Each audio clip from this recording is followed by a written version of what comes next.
December 14th, 1944. 23,000 feet above the Thuringian Forest, 50 miles southeast of Kassel. The sky was a frozen vault of pale blue, streaked with high cirrus that caught the morning sun like broken glass. Captain Daniel Joseph Rearden, 29, from Cedar Rapids, Iowa, felt the cold seeping through his leather flight jacket even with the cockpit heater running. His P-51 Mustang, tail number 413522, bore the name Shepherd's Watch stenciled beneath the canopy in white paint. The name had been his choice, his mother's choice, really. She'd written it in her last letter, the one that arrived 3 days before his unit shipped to England. "You watch over them, Danny, like the Good Shepherd." She'd underlined it twice. "If you value these W2 stories, please follow. Your support keeps them coming." He was watching now. 4,000 feet below and a quarter-mile ahead, 32 B-17 flying fortresses from the 381st Bombardment Group droned eastward in tight combat box formation, their contrails drawing white lines across Germany. They'd hit an aircraft factory outside Leipzig that morning, dropped their loads through heavy flak, and turned for home. Rearden's job was simple: keep them alive until they crossed back into Allied airspace. Except the Luftwaffe had other plans. His radio crackled. "Blue Leader, this is Fortress Lead. Bandits, 2 o'clock high, coming fast." Rearden's eyes snapped right. He saw them immediately. 2 specks growing larger, dropping out of the sun with the kind of speed that made his chest tighten. Focke-Wulf 190s, maybe 3 miles out and closing at better than 400 miles per hour. His wingman, Lieutenant Sam Howell, was somewhere off his left wing, but Rearden didn't have time to look. He pushed the throttle forward, felt the Merlin engine roar, and pulled the stick into a climbing turn. Captain Rearden had one choice: save his wingman or protect 300 men in 32 bombers. With 60 rounds left and fuel running on fumes, he made a decision that would haunt him forever. What happened in those final 2 minutes over Germany changed everything. Stay with me until the end to discover what one gunner saw from 5,000 feet that no one else could explain. Follow us to support our work and keep these WC hero accounts alive. The fortresses couldn't outrun fighters. They couldn't outmaneuver them. All they could do was hold formation, put up a wall of 50 caliber fire from their gun turrets, and pray the escorts did their job. Rearden had been flying escort for 7 months, 62 missions. He'd painted 11 small swastikas beneath his canopy, 1 for each confirmed kill. But those numbers didn't mean anything when you saw a B-17 take a cannon round through the cockpit and spiral down with 10 men trapped inside, or watched a waist gunner's body tumble through space because his chute never opened. He'd seen both, more than once. The lead Focke-Wulf banked hard left, trying to set up an attack run on the rear element of bombers. Rearden cut him off, diving across his nose at 300 yards and squeezing the trigger. His 6 Browning M2 machine guns hammered out a 2-second burst, 50 rounds chewing through the air. Tracers arced past the German's wing. The Focke-Wulf snapped right and broke away, but the second one was already past him, dropping toward the bombers with its nose lined up on a fortress flying tail-end Charlie. Rearden swore under his breath and rolled inverted, pulling through into a near-vertical dive. The altimeter unwound fast, 22,000. 21. His airspeed indicator climbed past 350, the controls stiffening as the Mustang accelerated. The Focke-Wulf was maybe 800 yards ahead, closing on the bomber. Rearden could see the turret gunners firing, bright flashes from the tail and dorsal positions, but the fighter was too fast, too small a target. He pushed the stick forward, leveling out 500 feet above the bomber formation, and opened fire at 400 yards. Long range, low probability.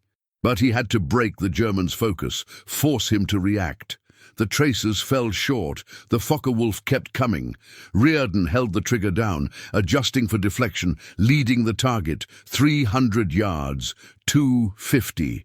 His rounds walked up toward the fighter's tail, then suddenly the German pulled hard right, abandoning the attack and rolling away in a tight spiral. Rearden followed, but by the time he came through the turn, the Focke-Wulf was gone, vanished into a cloud bank 6,000 feet below. If you value these WV2 stories, please follow. Your support keeps them coming. He leveled out and scanned the sky. No sign of the second fighter. His wingman's voice came through the headset, thin and tight. "Blue leader, I'm hit. Oil pressure dropping." Rearden's jaw clenched. "How bad?"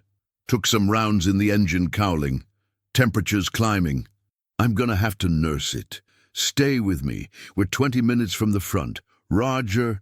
But Rearden knew 20 minutes was a lifetime when your engine was dying. He throttled back, letting Howell pull alongside. The other Mustang's nose was streaked with black oil, the propeller hub leaking a fine mist that blew back across the windscreen. Howell gave him a thumbs up, but Rearden could see the tension in his face through the canopy glass. "Follow us to support our work and keep these Woolly 2 hero accounts alive." They stayed with the bombers, weaving back and forth above the formation, eyes sweeping the sky for more bandits. The fortresses held steady, their formation tight despite the gaps where 3 planes should have been. Rearden had seen them go down on the bomb run, hit by flak over the target. One had exploded in mid-air, just a bright orange flash and then tumbling debris. The other 2 had dropped out of formation trailing smoke, crews bailing out over enemy territory. 27 men, if they were lucky. Most wouldn't be.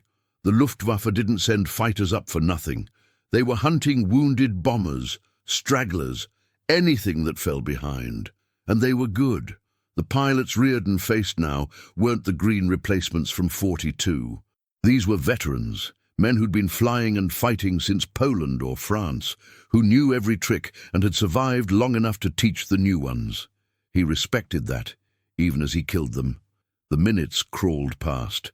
Rearden's fuel gauge showed half tanks, enough to make it home, assuming nothing else went wrong.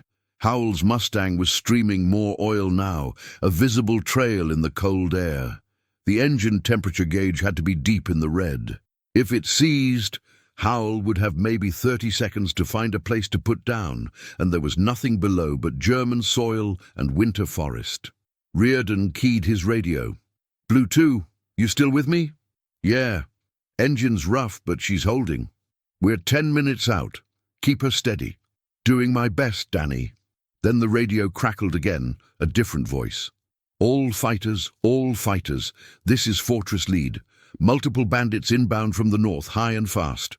Count 8, repeat, 8 enemy aircraft." Rearden's blood went cold. 8 fighters. Against how many escorts? He'd started the mission with 4 Mustangs. One had turned back with mechanical trouble before they reached the target. Now Howell was crippled.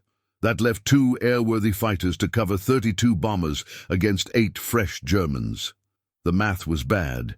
He scanned the northern sky and saw them, a loose formation of dark shapes high above, maybe 5 miles out.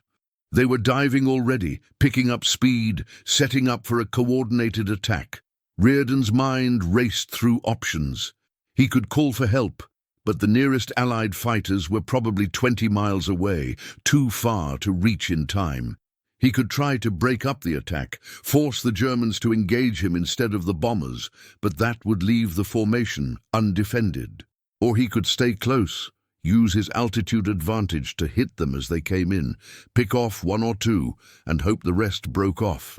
If you value these Wu stories, please follow. Your support keeps them coming. None of the options were good. He thought about his mother's letter. You watch over them, Danny. The fortresses were full of men like him. Kids from Iowa and Texas and New York. Boys who'd never wanted to be here, who just wanted to go home. Every bomber carried 10 men, 32 planes, 320 lives, and 2 pilots to keep them safe. He looked over at Howell's crippled Mustang, then up at the diving Germans. His hand tightened on the stick. Blue 2, I'm going up. Stay with the bombers. Danny, you can't take 8 of them. I'm not taking 8. I'm making them fight me instead of the forts. Just keep those boys safe. Howell didn't answer right away. Then quiet. Roger. Good luck. Rearden shoved the throttle to the firewall and pulled back hard on the stick. The Mustang's nose came up, the horizon dropping away as he climbed toward the oncoming fighters. His airspeed bled off fast. The engine roared, sucking fuel, the big four-bladed propeller clawing at thin air. 15,000 feet, 16.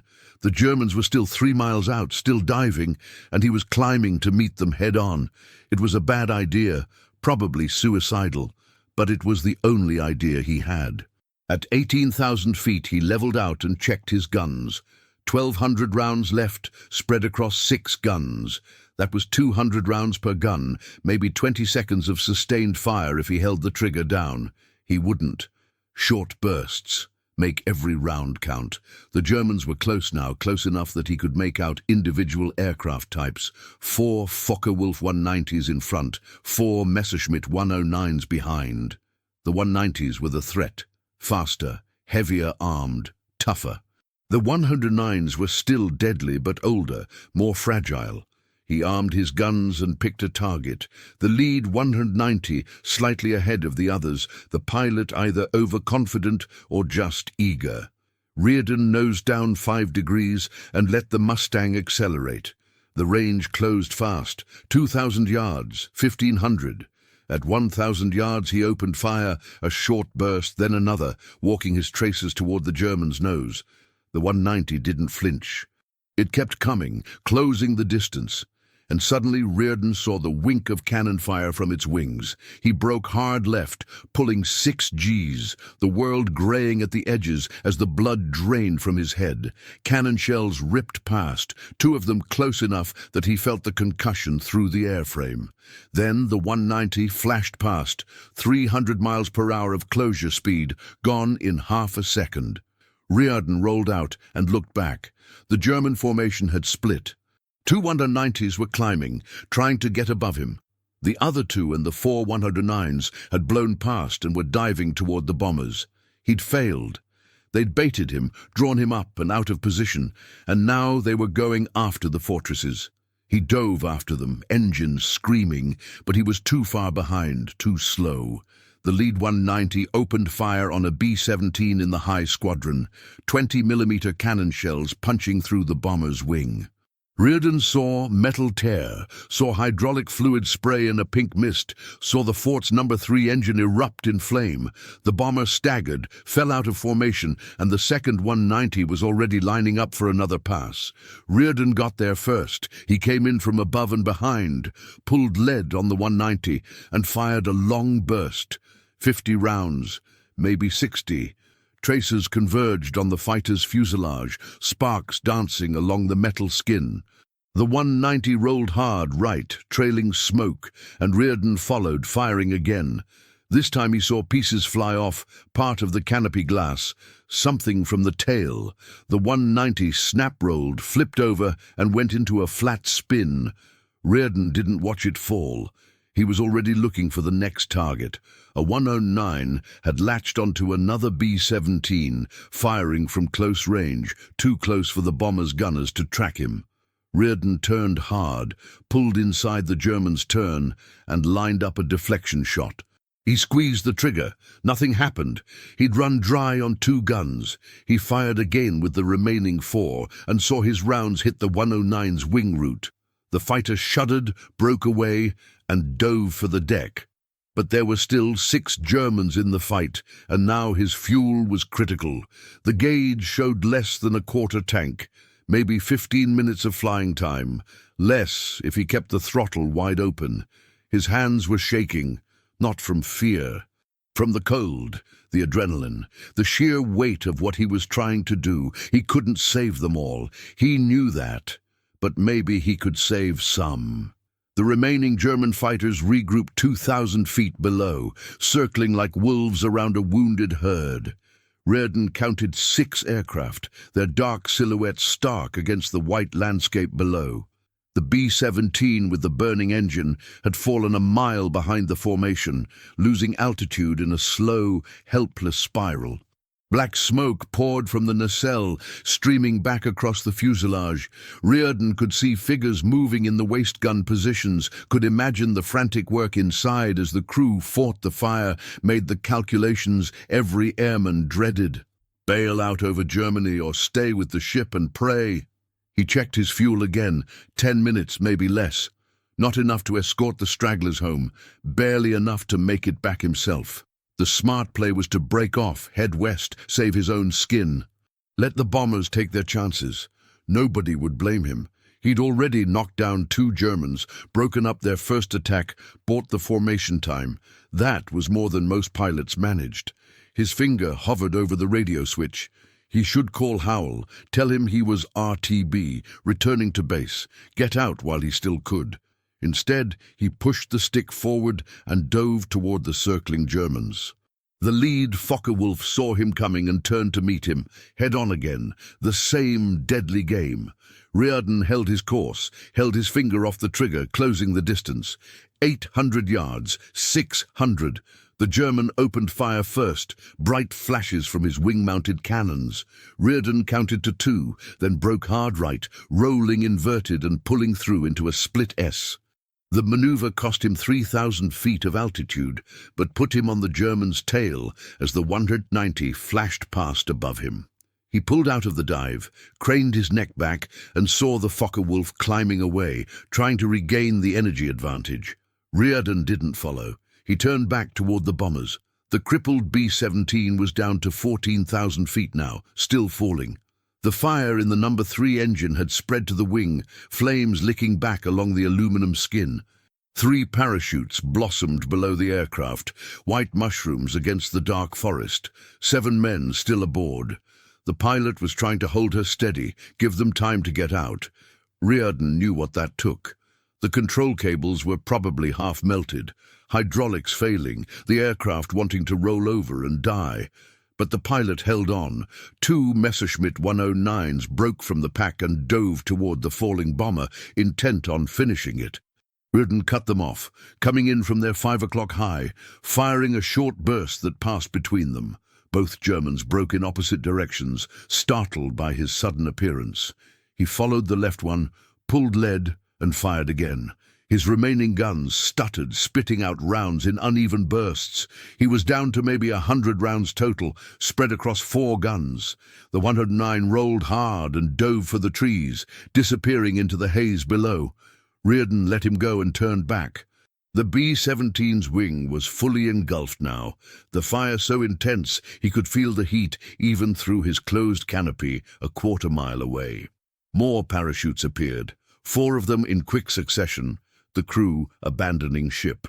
The bomber nosed over and began its final dive, no longer controlled, just falling. Rearden watched it fall, counted the parachutes, 7 total, 3 men still inside, either dead already or trapped by the fire, unable to reach the hatches.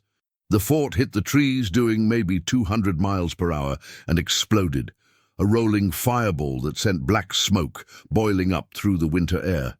His radio crackled. "Blue leader, this is Blue 2. I'm losing her. Engine just seized. I'm putting down." Rearden's head snapped around. He spotted Howell's Mustang 2 miles north, descending rapidly, the propeller windmilling uselessly. No smoke, no fire, just a dead engine and gravity doing its work. "Blue 2, can you make Allied lines?" "Negative, I'm going in short. There's a field, looks clear. I'm going to try for it." Rearden turned toward him, but even as he did, he saw 3 German fighters breaking off from the bomber formation and heading toward Howell. They'd seen the crippled Mustang, saw an easy kill. Rearden's hands tightened on the stick until his knuckles went white. He had maybe 60 rounds left. Fuel for 5 minutes, maybe 6. 3 Germans closing on his wingman, 4 more still harassing the bombers. The math was impossible. Save Howell or save the fortresses. Choose who lives and who dies. Make the call that would haunt him either way. He thought of his mother's letter again. Like the Good Shepherd. The Good Shepherd didn't choose which sheep to save. He went after all of them, even if it cost him everything. Rearden firewalled the throttle one more time and turned toward Howell. The lead German was a 190, diving fast on Howell's tail. The Mustang was down to 3,000 feet now, gliding toward a snow-covered field between 2 patches of forest. Howell had his gear down, flaps extended, trying to slow the aircraft enough to survive the landing. He was a sitting duck. Rearden closed to 400 yards and opened fire. His guns barked out a ragged burst, maybe 15 rounds total, half of them missed. The other half stitched across the 190's tail, tearing fabric and punching holes in the rudder. The German broke off immediately, rolling away and climbing. The other two fighters hesitated, circling warily. Howell's Mustang touched down hard, bounced once, and settled onto the snow. The tailwheel caught something, a frozen rut or hidden rock, and the aircraft slewed sideways, the landing gear collapsing. The Mustang slid 300 feet in a spray of snow and dirt before coming to rest nose down at the edge of the tree line. Rearden saw the canopy fly open, saw Howell scramble out and drop to the ground. He was moving, alive. The two remaining Germans turned back toward the bombers. Rearden followed, his fuel gauge now reading empty, the engine running on fumes. He had maybe 2 minutes before the Merlin quit. 2 minutes to make it count. He climbed back toward the bomber formation, scanning for threats. The main group was 5 miles ahead now, pulling away, their escort having driven off the last of the attackers. But one more B-17 had dropped out of formation, this one trailing fuel from a ruptured tank, the mist crystallizing in the cold air like a white contrail. The two Germans were closing on it, taking their time, setting up for a clean kill. Rearden got there first. He came in high and fast, no finesse left, just desperate aggression. He fired his last rounds at the trailing 109, saw them hit somewhere near the cockpit, saw the German flinch and break away. The lead fighter, another 190, kept coming. Rearden turned hard to intercept, but his guns were empty, just dead weight in the wings. The German pilot must have seen that, must have realized Rearden was out of ammunition because he didn't break off. He just adjusted his aim toward the bomber and kept firing. Rearden did the only thing left. He rammed the throttle forward and dove straight at the Focke-Wulf, closing the distance at a combined speed of over 600 miles per hour. The Germans saw him coming, tried to brake, but Rearden was already there, his right wingtip smashing into the 190's tail section. The impact was instantaneous, violent, a shriek of tearing metal and a shock that threw Rearden against his harness hard enough to crack a rib. His Mustang shuddered, yawed hard right, and the stick went dead in his hands. He looked out and saw his wing was gone from the tip to the aileron, just a jagged stump trailing wires and fuel.